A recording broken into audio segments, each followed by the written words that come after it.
నమస్తే అండి, నేను రజా.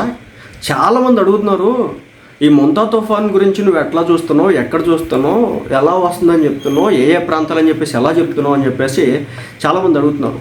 సో మీలో చాలామందికి తెలిసి ఉండొచ్చు, తెలియని వాళ్ళ కోసం మాత్రమే చెప్తున్నాను. శాటిలైటు, రాడారు, అదేవిధంగా విండ్ కావచ్చు, టెంపరేచర్ కావచ్చు, హ్యూమిడిటీ కావచ్చు, అదేవిధంగా మేఘాలు ఎక్కడ ఉన్నాయి కావచ్చు, ఈ తుఫాన్ ఎప్పుడు స్టార్ట్ అయింది, ఎక్కడ స్టార్ట్ అయింది, ఎలా స్టార్ట్ అయింది.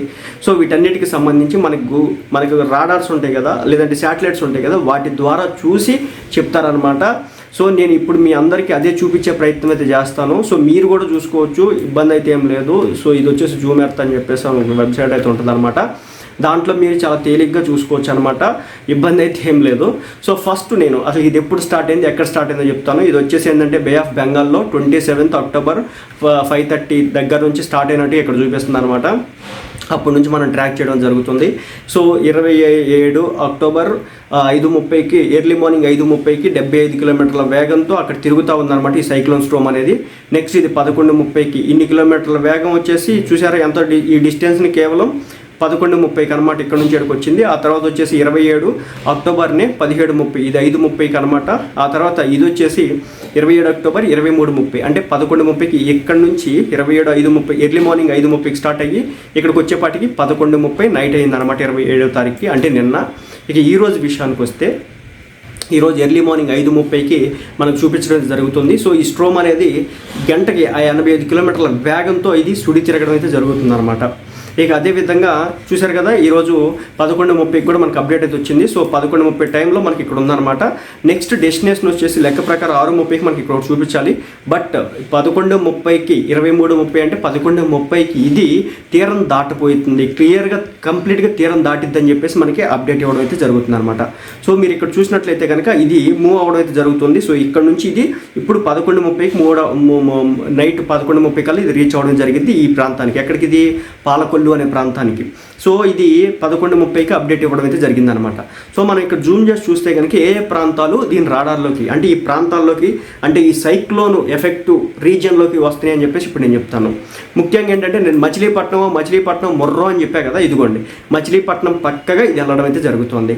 అదేవిధంగా అంతర్వేది మధ్యలో నుంచి వెళ్ళడం అయితే జరుగుతుంది. ఇటు పక్క వచ్చేసి యానాం కావచ్చు, మరి పక్క పిఠాపురం కావచ్చు, ఈ ప్రాంతాలన్నీ కూడా దీంట్లోకి రావడం అయితే జరుగుతుంది. సో దీని ద్వారా మనం తెలుసుకోవచ్చు అనమాట. ముఖ్యంగా ఇక్కడ ఏ ఏ ప్రాంతాల్లో బాగా ఎఫెక్ట్ అవుతాయి అనేది ఇప్పుడు చెప్తాను. మచిలీపట్నం, పెడన, బంటుమెల్లి, కృతివెన్ను, కలిపట్నం, అంతర్వేది, తర్వాత మొగల్తూరు, తర్వాత అంతర్వేది పాలెం, నెక్స్ట్ ఇది శంకరగుప్తం, తర్వాత మగటపల్లి, నెక్స్ట్ అల్లవరం, తర్వాత ఏదైతే ఈ రీజియన్ మన కోస్టల్ రీజియన్ పక్కన ఉన్నటువంటి ప్రాంతాలు ఏవైతే ఉన్నాయో, సో మనందరికి తెలిసినటువంటి పేర్లు ఇటు పక్క మచిలీపట్నం, గుడివాడ, భీమవరం, అంతర్వేది, అమలాపురం, కొత్తపేట, యానాము, కాకినాడ, పిఠాపురం, తర్వాత ఏలేశ్వరం, రాజమండ్రి. సో ఈ ప్రాంతాలు ఏవైతే ఉన్నాయో ఇవన్నీ కూడా మోస్ట్ ఎఫెక్ట్ అవ్వబోతున్నటువంటి ప్రాంతాలు అనమాట. సో మళ్ళీ చెప్తున్నా, ఎప్పుడు తీరం దాటబోద్దంటే ఇక్కడ మనకి క్లియర్గా చెప్తుంది. మన శాటిలైట్ ప్రకారం చూస్తే కనుక 23:30కి ఇది వెళ్ళబోతుంది అనమాట. ఇక నెక్స్ట్ వచ్చేసి ఇదనమాట హెచ్డి వ్యూలో మీకు క్లియర్గా ఇక్కడ కనిపిస్తూ ఉంది కదా, ఇదనమాట సంగతి. నెక్స్ట్ వచ్చేసి మనం రాడార్ విషయానికి వెళ్దాం. సో మీకు రాడార్లో కూడా క్లియర్గా చూపిస్తూ ఉంటుంది అనమాట, ఇది ఎక్కడి నుంచి ఎటు నుంచి వెళ్తుంది అనేది క్లియర్గా. ఇక్కడే కాదు, ముంబైకి కొన్ని కిలోమీటర్ల దూరంలో కూడా ఇక్కడ ఒకటి స్టార్ట్ అయింది అన్నట్లుగా కూడా చెప్పడం జరుగుతుంది. నెక్స్ట్ ఇది ప్రిసిపిటేషన్ విషయానికి వస్తే కనుక ఈ రెయిన్కి సంబంధించి కావచ్చు, టెంపరేచర్కి సంబంధించి కావచ్చు, ఎక్కడెక్కడ ఏం నడుస్తుందని దానికి సంబంధించి ఇక్కడ మనకి క్లియర్ విజన్ చూపించడం జరుగుతుంది. సో ఎంత రెయిన్ పడుతుంది, ఇక్కడ 4 mm/h పడుతుంది. ముఖ్యంగా మనకి ఈ గ్రౌండ్ ప్లేస్ ఏదైతే ఉందో ఆ గ్రౌండ్ ప్లేస్లో కూడా ఇప్పుడు ఎంత వర్షం పడింది, ఎంత పడుతుంది అనే దానికి సంబంధించి ప్రిడిక్షన్ కూడా చెప్పడం జరుగుతుంది అన్నమాట. ఇక్కడ వచ్చేసి 2 mm/h పడుతుంది మచిలీపట్నంలో. నెక్స్ట్ వచ్చేసి అంతర్వేదిలో 3 mm ఉంది. తర్వాత అమలాపురంలో ఇది వచ్చేసి 1 mm, తర్వాత యానంలో 1 mm. సో అందుకే వర్షం అంతంత. ఇది ఏలూరులో వచ్చేసి 0.4, తర్వాత 0.2 వచ్చేసి తాడేపల్లిగూడెం, మండపేట వచ్చేసి 0.3 mm. సో ఈ ప్రిసిపిటేషన్ వచ్చేసి అంటే వర్షపాతం వచ్చేసి ఈ రీజియన్లో ఇంత మొత్తంలో పడుతుంది అనమాట. ఇక సముద్రం విషయం వస్తే కనుక ఇది బే ఆఫ్ బెంగాల్ కాబట్టి ఈ ప్రాంతం మొత్తం కూడా దాదాపు 5 మిల్లీమీటర్లు 6 మిల్లీమీటర్ల వర్షపాతం అయితే గట్టిగా నమోదవడం అయితే జరుగుతుంది. ఇక విండ్ విషయానికి వస్తే, సో ఈ విండ్ని బట్టి మనం చెప్పొచ్చు ఎంత స్పీడ్తో గాలులు వస్తాయి అని చెప్పేసి. నేను చెప్పా కదా, నేను ఏదో భయపెట్టేస్తున్నాను బాగా పెట్టేస్తున్నాను అని చెప్పేసి అంటున్నారు కదా. సో ఏ ప్రాంతాలకు వచ్చింది మనం రాడార్ని చూసి చెప్పడం జరిగింది, శాటిలైట్ని బట్టి దాని యొక్క పరిస్థితిని బట్టి మనం చెప్పడం అయితే జరిగింది అనమాట. సో ఇది మనం కంటే కూడా వెదర్ ఫోర్కాస్ట్ మీద వర్క్ చేసేటటువంటి వాళ్ళు ఎవరైతే ఉంటారో, సో అంటే నిష్ణాతులు దీని మీద గత కొన్ని సంవత్సరాలుగా ఎవరైతే పనిచేస్తుంటారో వాళ్ళకి ఇంకా బాగా అర్థమైంది అనమాట. వాళ్ళు ఇంకా చాలా తేలిగ్గా అర్థం చేసుకుని చెప్తారనమాట. మనకు అవసరమైనప్పుడు మాత్రమే దాని గురించి తెలుసుకొని తర్వాత వదిలేస్తాం కాబట్టి అదనమాట సంగతి. కొంచెం ఐడియా అయితే ఉంటుంది అనమాట. సో వర్షపాతం ఇప్పటి వరకు విండ్ కావచ్చు, గాలి ఎంత గాలి వేస్తుందంటే ఇప్పుడు ఉన్నటువంటి ఏదైతే ఈ రీజియన్ ఉందో మన దగ్గరికి వస్తుందో ఇంకా రాలేదు కదా, నైట్ 11ంటికి వచ్చిందని చెప్పా కదా. ఇప్పుడు సముద్రంలో 47 km/h వేగంతో ఇక్కడ గాలిని వీయడం అయితే జరుగుతోంది. అదే అంటే ఇప్పుడు తీరం దాటలేదు కాబట్టి మన ప్రాంతాల్లో కొంతమేర గాలి వేగం అనేది తక్కువగానే ఉంటుంది. కానీ ఎప్పుడైతే ఈ సముద్రాన్ని దాటి మన మీదకి వస్తుందో అప్పుడు దాదాపు మన వాళ్ళు చెప్తుంది, అంటే నేను యాక్యురేట్ రిజల్ట్స్ వాళ్ళు చెప్తారు కాబట్టి ఐఎండి వాళ్ళు, సో నేను చెప్పేది వెదర్ ఫోర్కాస్ట్ చెప్పేవాళ్ళు. సో వాళ్ళు చెప్పేది వచ్చేసి ఈ రీజియన్ ఏదైతే ఉందో, ఈ ప్రాంతం ఏదైతే ఉందో, ఈ ప్రాంతంలో దాదాపు 100 నుంచి 110 కిలోమీటర్ల వేగంతో గాలులు వేస్తాయి అని చెప్పేసి వాళ్ళు చెప్పడం జరుగుతుంది. ఎందుకంటే ఇది రాడార్ కాబట్టి, శాటిలైట్ కాబట్టి చాలా దూరంగా ఉంటుంది కాబట్టి అది క్యాలిక్యులేషన్స్ చేసి అంత చెప్తుంది. బట్ గ్రౌండ్ రియాలిటీకి దానికి కొంచెం మేర తేడా ఉండొచ్చాము. సో కాబట్టి మన వాళ్ళు చెప్పింది ఏంటంటే, ఎవరో నిష్ణాతులు చెప్పింది ఏంటంటే 100 నుంచి 110 కిలోమీటర్ల వేగంతో ఇది ఈ కోస్టల్ లైన్ వెంట ఉండే వాళ్ళందరికీ పడుతుంది అనమాట. సో ఉన్న సమాచారం ఏంటంటే ఈ కోస్టల్ లైన్ ఏదైతే ఉందో ఈ పెడన్ దగ్గర నుంచి మొదలు పెడితే ఈ కాకినాడ పిఠాపురం వరకు ఈ ప్రాంతంలో కోస్టల్ లైన్ చుట్టూ ఉన్నటువంటి ఎవరైతే మత్స్యకారులు కావచ్చు, ఆ కుటుంబాలు కావచ్చు, ఆ గ్రామీణ ప్రాంత ప్రజలు కావచ్చు, వాళ్ళందరినీ కూడా పునరావాసానికి ఆల్రెడీ ఏపీ ప్రభుత్వం అయితే తరలించడం అయితే జరిగిందన్నమాట. ఇక మీరు చూశారు కదా విండ్ స్పీడ్ విషయానికి వస్తే ఇప్పుడు సముద్రంలో 45 km/h మనకు రాడార్ అయితే చూపిస్తుంది. అదే మనం శాటిలైట్ చూపిస్తుంది. అదే మనం ఇప్పుడు మనం గ్రౌండ్లోకి వెళ్తే కనుక ఇదిగో చూసారా, అంతర్వేదిలో దాదాపు 17 కిలోమీటర్ల వేగంతో ఇప్పుడు గాలులు వీయడం అయితే జరుగుతుంది. అమలాపురంలో 13 km/h వెళ్తుంది. అదేవిధంగా యానంలో 12 కిలోమీటర్లు, మచిలీపట్నంలో 11 కిలోమీటర్లు. సో మీరు పవర్ చూస్తే కనుక అంతర్వేది అనే ప్రాంతం మిడిల్లో ఉంది కాబట్టి ఇక్కడ నుంచి చాలా పవర్తో గాలులు వీయడం అయితే జరుగుతుంది.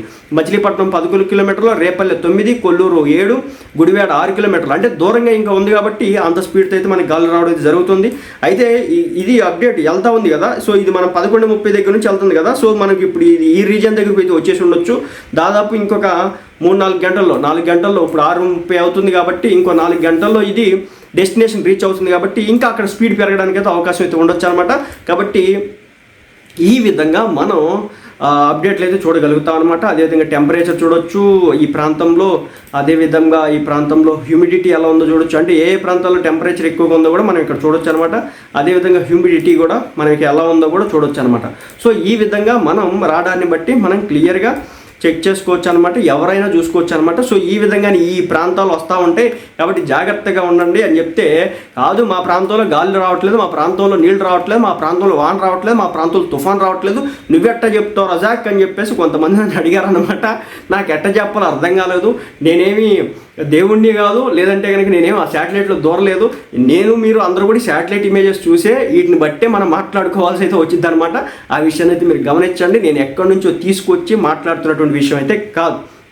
ఇక మీరు చెప్తున్నా కదా ఈ పరిసర ప్రాంతాలు ఎవరైతే ఉన్నారో, ముఖ్యంగా ఈ పెడన, బంటుమిల్లి, తర్వాత కుర్తివెన్ను, తర్వాత ఈ మొగల్తూరు, కలిపట్నం, అంతర్వేది అంటే ఉప్పాడ ప్రాంతంలో ఇప్పుడు వచ్చేసి అలలు ఈడ్చిడ్చి కొడతా ఉంటే అక్కడ ప్రభుత్వాధికారులు వెళ్ళి పూర్తి స్థాయిలో అన్ని రకాలుగా సౌకర్యాలు కల్పించే ప్రయత్నం చేస్తున్నారు. అక్కడ ఉన్న వాళ్ళందరినీ కూడా పునరావాస కేంద్రాలకు తరలించడం అయితే జరిగింది.